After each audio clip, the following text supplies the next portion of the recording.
Hi, so I'm LODRO. I'm going to tell a story about the arc I've seen through my life of the way different people come out, what that means at the different levels, how there's the outer aspect of coming out in terms of how we come into connection with each other with our authenticity. Then there's the inner work of how we even come into knowing ourselves with our authenticity. And that's the work I did for a long time before I went to the monastery. And a lot of the questions were about who are you and where did you grow up and who are the people in your life, and people would tell me so many different stories about what it meant to feel like home in different places, and sometimes people not feeling like they had a home because of how they didn't feel accepted and welcomed into the world around them. And so the work at the beginning was, what did it mean to reclaim our authenticity between us? And I went from there to doing safe zone workshops and all sorts of advocacy work and lectures.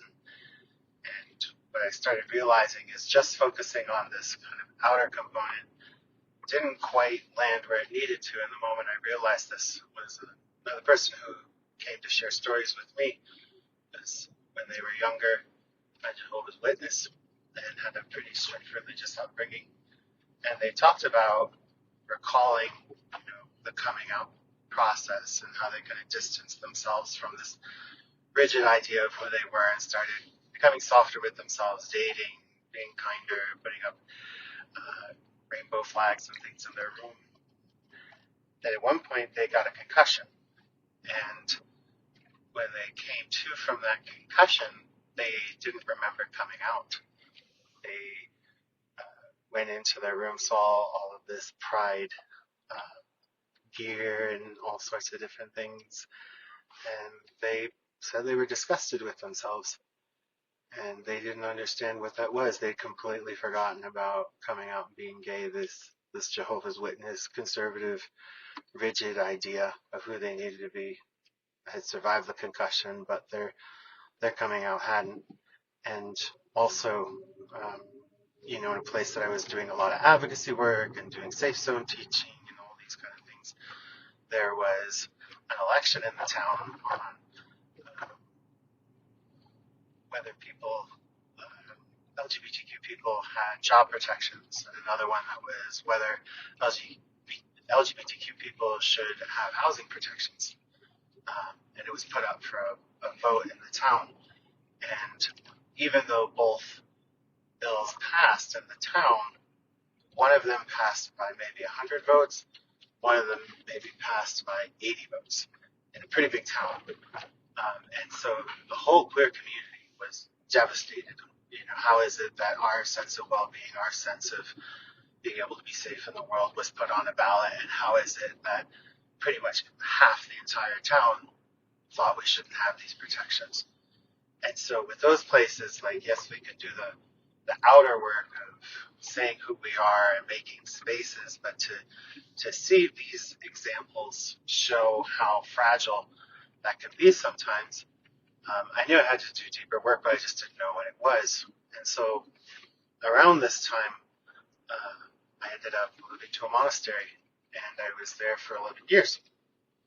And of course, the time in the monastery was time to be really still, time to reflect, time to turn towards what's meaningful in life. And also at that time too, I had a near-death experience, and in that moment of passing and actually dying, there was a much deeper understanding of what's meaningful in life and what actually real courage is. Because the thing that actually made the big difference between dying with fear and dying with courage was compassion.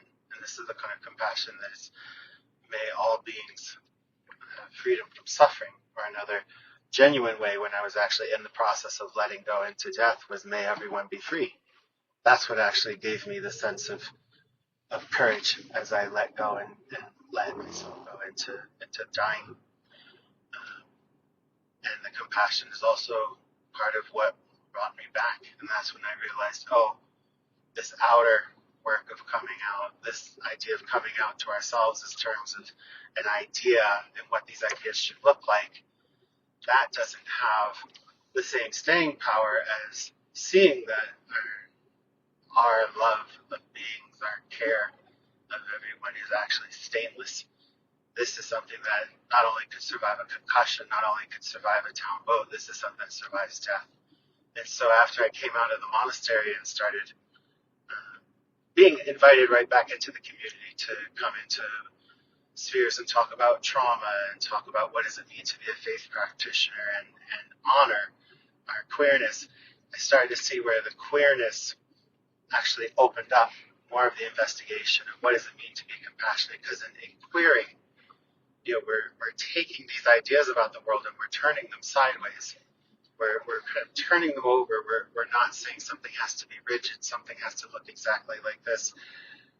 We're turning towards something and saying it can be more genuine. It can be more authentic. It doesn't have to be an idea. We show up in this way, full-hearted, and that full-heartedness brings us a deep, deep, authentic connection. And so from here, the work of coming out, it's more about we're recognizing the places that we get to take the ideas and turn them over. We get to challenge them to find our authenticness. And how do we know when we're actually discovering what's most authentic about us? Genuine warm heart, genuine care, a genuine way of connecting to each other. And so in this way, the work afterwards, when, being gone from the queer community for 11 years, coming back and seeing how the gay community before I had left was a lot more about the ideas, a lot more about, we're going to march and do these things, which is still important. It's always important. But the places of the queer community where I came out that I think fulfilled the wishes that so many of us had when we were trying to make those safe spaces is here was places where when I went to a gathering of people, it wasn't about drinking anymore. It was people making friendship bracelets, painting nails, teaching each other how to juggle, genuine joy in that way. It was a softer, more intimate joy. And so to see over time how we ourselves as a community have turned ourselves and changed, I think we're coming more into that place of what it genuinely means to come out, something that survives an idea, survives a political movement, and survives past so many things.